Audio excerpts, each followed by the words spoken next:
Okay, so something happened to me yesterday while taking a shower. I had no hot water. I didn't realize that till I'd already started shampooing, so I had to follow through and finish showering. Anyway, it made me think that we should talk about how the power works on our boat. Yeah, we can do that. And Josh doesn't know what I was going to talk about, so he's just holding the video for me. The camera, the phone. Yeah, and I'm just kind of having fun watching our laundry swing around because Speaking it's a of little bit power. windy. Yeah. We don't have power for a dryer. We don't have a dryer. But Nice if we, view otherwise. If we did have a dryer, it wouldn't work. I mean, so we're going to kind of walk through the steps of how we get power to a boat, how much power we have, and every marina is different, and we can talk about that, and how I ended up taking a cold shower yesterday.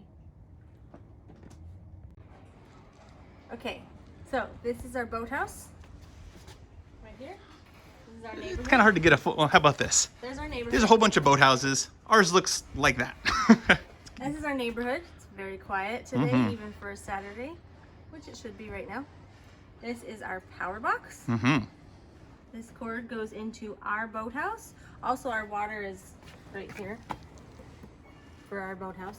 And we at our marina have 30 amp power.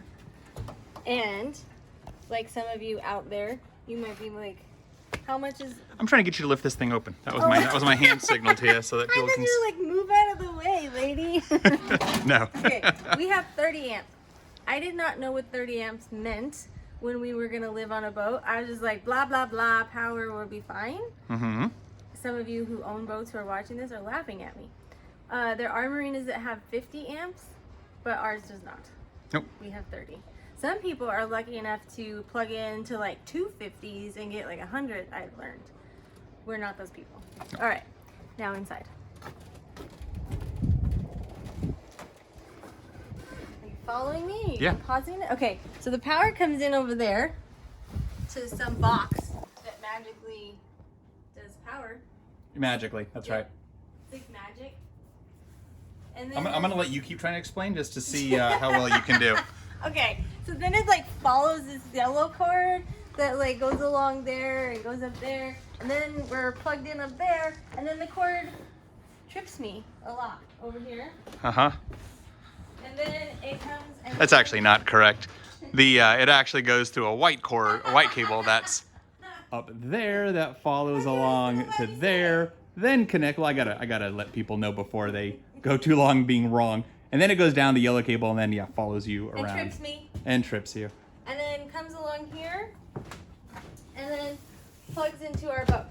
Our boat can take more power, and it came with a cable for 50 amps, but we are using one for 30, correct? That is correct. Yay! Okay, now inside. Okay. And I'm sewing still, so there's a mess. But many of you have breaker panels in your houses. I'm watching you to make sure I'm saying this right. This is our breaker panel. Well, it's one of our 2 breaker panels, but yes. Yeah, I don't pay attention to the other one. So something we have all come to be accustomed to is watching our amps. So when we get to 230, once we pass it, we pop the breaker. Yeah, and if anyone else has a Bayliner, you're probably thinking, no, you should be looking at multiple gauges because we've got this one that reads amps, this one that reads amps, and this one that also reads amps. But some previous owner actually strung them all together on one, like there's no breaker here. Oh. And so instead of having to go and add them together to add up to 30, everything is just ran through here. Interesting. And that's the only one that we have to read. Well, that's nice. I only have to read. Yeah, because ordinarily these would be on their own Right, because then leg. if I had to like add them to know if I've gotten to 30, that would I know, be adding's annoying. hard, yeah. Okay, so if you can see, our stairs come down here.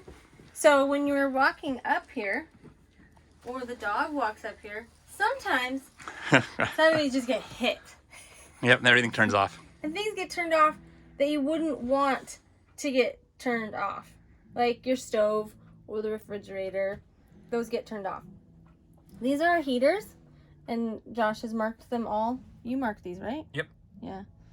And so we have them all off right now, so we're not using a lot of amps. We have our diesel heater running, but a lot of times, like, we have these going, and so already I turned all 4 heaters on, and we're using that much power.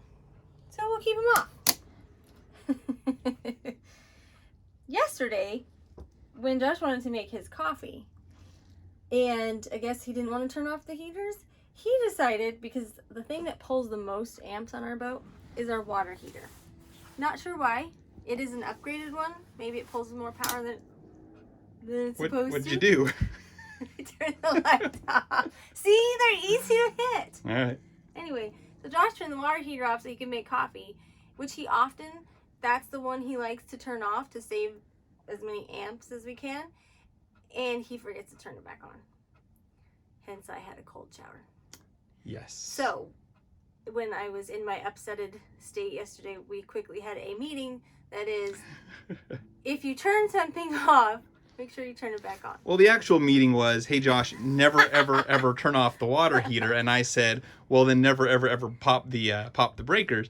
Because you often are the one that pops the breaker between turning on the stove, blow drying your hair, running the toaster, and all those things. So my blow dryer is like a special one. I'm sure there's like low amp ones, but those don't really blow dry your hair. So I have my really nice one, and it uses a lot of power. Right.